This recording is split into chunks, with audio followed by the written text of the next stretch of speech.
नमस्कार, आप देख रहे हैं सत्य हिंदी और मैं आपके साथ कृति सिंह। आइए रुक करते हैं इस वक्त की बड़ी खबरों की ओर। समाजवादी पार्टी के राष्ट्रीय अध्यक्ष अखिलेश यादव आज आगरा पहुंचे। उन्होंने सांसद रामजी लाल सुमन के घर पहुंचकर उनके परिवार के लोगों से मुलाकात की। रामजी लाल सुमन के घर पर हुए हमले की जानकारी लेने के साथ ही आगे की रणनीति पर बात की गई। अखिलेश यादव ने सपा सांसद रामजी लाल सुमन और उनके परिवार से मुलाकात की। अखिलेश के साथ में रामजी लाल सुमन, शहर अध्यक्ष वाजिद निसार मौजूद रहे। सपा अध्यक्ष अखिलेश यादव ने कहा कि जो घटना हुई उस बात को लेकर आगरा में तलवारें लहराई गईं, बंदूकें लहराई गईं। सुना है वो शांतिपूर्ण सम्मेलन की परमिशन सरकार ने ही दी थी। इससे पहले बुलडोजर से चलकर यहाँ पहुंचे थे और तोड़फोड़ की थी। मुझे गोली मारने की जिसने कहा गोली मार देंगे अखिलेश को, वो बेहद गरीब है और भोला भाला था। उनको कठपुतली बनाया गया। लखनऊ वाले या दिल्ली वाले के हाथ में उनका ताला था। Actor director Anurag Kashyap film फुले का सपोर्ट करने को लेकर विवादों में है। अब इस विवाद के चलते केंद्रीय मंत्री सतीश दुबे और तेजिंदर बग्गा ने अनुराग पर जमकर निशाना साधा है। केंद्रीय मंत्री सतीश चंद्र दुबे ने एक्स यूजर को जवाब देते हुए अनुराग कश्यप की ब्राह्मणों पर की टिप्पणी पर निशाना साधा। केंद्रीय मंत्री ने एक एक्स पोस्ट में कहा कि ये घटिया बदमाश अनुराग सोचता है कि वो पूरे ब्राह्मण समुदाय पर गंदगी फैला सकता है और बच सकता है। अगर वो तुरंत पब्लिकली माफी नहीं मांगता तो मैं कसम खाता हूँ कि उसे कहीं भी शांति नहीं मिलेगी। इस तरह गंदी भाषा का यूज करने वाले की नफरत बहुत हो गई। हम चुप नहीं बैठेंगे। दरअसल फुले फिल्म पर कंट्रोवर्सी चल रही है। इसकी रिलीज में देरी और सीबीएफसी के बदलावों से परेशान होकर अनुराग ने केंद्र सरकार, ब्राह्मण समुदाय और sensor board of film certification पर कई सवाल उठाए थे। इसके बाद कश्यप को ब्राह्मण समुदाय ने जमकर ट्रोल किया था। प्रतीक गांधी और पत्रलेखा स्टारर फुले ट्रेलर जारी होने के बाद से ही विवादों में घिरी है। ये फिल्म समाज सुधारक जोड़ी ज्योतिबा फुले और सावित्रीबाई फुले के जीवन पर आधारित है, जिस पर ब्राह्मण समुदाय द्वारा आपत्ति जाहिर करने के बाद इसकी रिलीज को टाल दिया गया है। अपने पोस्ट में अनुराग कश्यप ब्राह्मण समुदाय पर जमकर बरसे और कंट्रोवर्शियल बयान देते हुए अपना गुस्सा जाहिर किया। जब यूजर उनके इस पोस्ट को लेकर नाराजगी जाहिर करने लगे तो उन्होंने ब्राह्मणों पर पेशाब करने तक की बात कह दी। डायरेक्टर के इस कमेंट के बाद विवाद और भी ज्यादा गहरा गया। ऐसे में अब उन्होंने इस पर माफी मांगते हुए सफाई पेश की है। अनुराग कश्यप ने इंस्टाग्राम पर एक नया पोस्ट शेयर किया है, जिसमें उन्होंने अपने बयान पर अपना पक्ष रखा, लेकिन माफी मांगते हुए भी वो ब्राह्मणों पर निशाना साधना नहीं भूले। अनुराग कश्यप अपने पोस्ट में लिखते हैं कि ये मेरी माफी है, मेरी पोस्ट के लिए नहीं बल्कि उस एक पंक्ति के लिए जिसे संदर्भ से बाहर निकाल दिया गया और जो नफरत पैदा कर रही है। कोई भी कार्य या भाषण इस लायक नहीं है कि आपकी बेटी, परिवार, दोस्त और सहकर्मियों को संस्कार के सरगनाओं से बलात्कार और मौत की धमकियां मिले। इलाहाबाद हाईकोर्ट ने उत्तर प्रदेश के फतेहपुर जिले में बनी एक मस्जिद में बुलडोजर कार्रवाई पर रोक लगा दी है। फतेहपुर जिले की मदीना मस्जिद के ध्वस्तीकरण पर हाईकोर्ट ने 23 मई को अगली सुनवाई तक रोक लगा दी है। हाईकोर्ट के जज मनीष कुमार निगम ने राज्य सरकार को वक्फ सुन्नी मदीना मस्जिद समिति द्वारा दायर याचिका पर 2 हफ्ते के भीतर जवाब देने का निर्देश दिया है।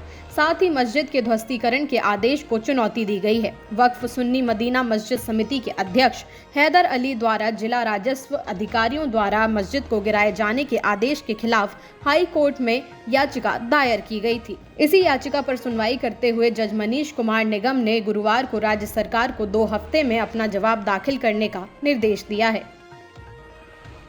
वक्फ संशोधन कानून और पॉकेट वीटो मामले को लेकर छिड़ी बहस के बीच भारतीय जनता पार्टी के सांसद निशिकांत दुबे ने कहा है कि अगर कानून बनाना सुप्रीम कोर्ट का ही काम रह गया है तो फिर संसद भवन को बंद कर देना चाहिए।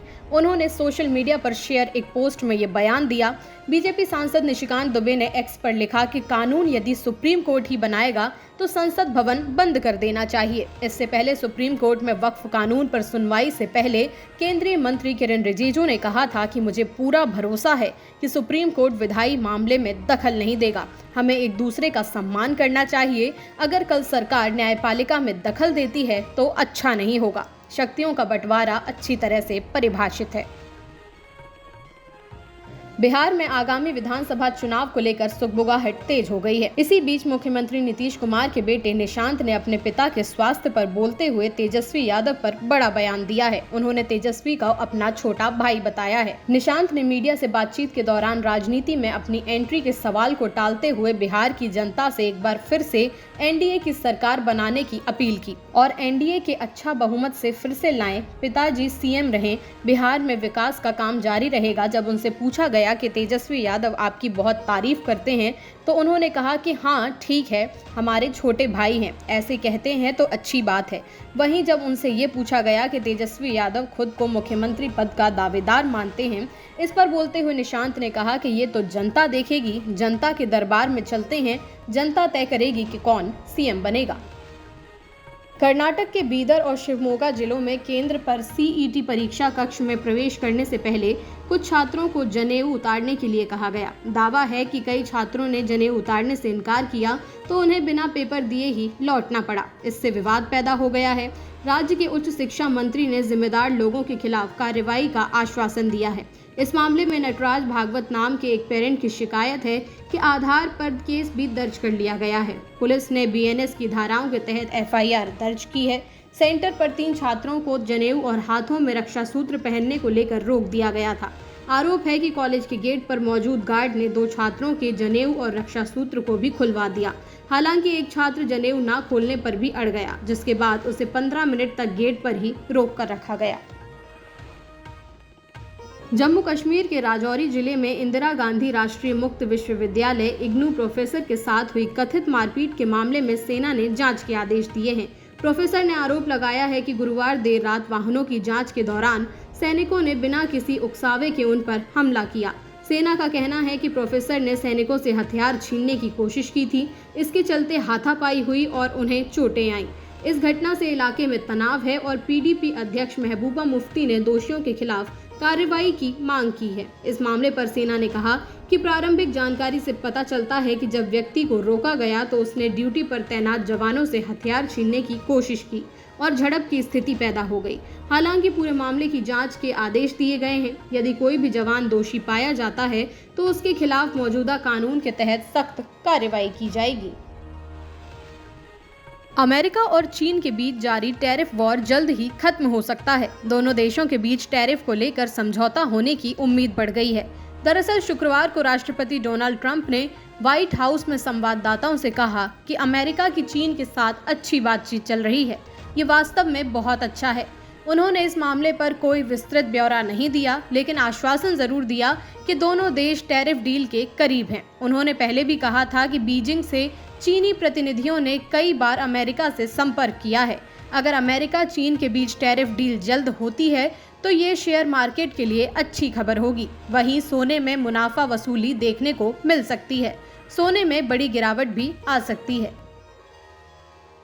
कनाडा में एक भारतीय छात्रा की गोली मारकर हत्या कर दी गई है। छात्रा की पहचान हरसिमरत रंधावा के रूप में की गई है। हरसिमरत हैमिल्टन के एक कॉलेज में पढ़ाई कर रही थी। पुलिस फिलहाल इस पूरे मामले की जांच में जुटी है। पुलिस के अनुसार हरसिमरत पर किसी कार सवार ने फायरिंग की थी। घटना उस समय हुई जब हरसिमरत एक बस स्टॉप पर बस का इंतजार कर रही थी। टोरंटो स्थित भारतीय महावाणिज्य दूतावास ने शुक्रवार को एक पोस्ट में कहा कि हम हैमिल्टन ओंटारियो में भारतीय छात्रा हरसिमरत रंधावा की दुखद मौत से बेहद दुखी हैं। स्थानीय पुलिस के अनुसार हरसिमरत की हत्या 2 कार सवारों के बीच हुई गोलीबारी में हुई है। स्थानीय पुलिस फिलहाल इस मामले की जांच में जुटी है और आरोपियों की पहचान करने की कोशिश की जा रही है। हम हरसिमरत के परिवार के साथ संपर्क में हैं। इस कठिन समय में हमारी संवेदनाएं और प्रार्थनाएं शोकाकुल परिवार के साथ हैं। फिलहाल के लिए इतना ही। देश दुनिया की बड़ी खबरों के लिए आप देखते रहिए सत्य हिंदी।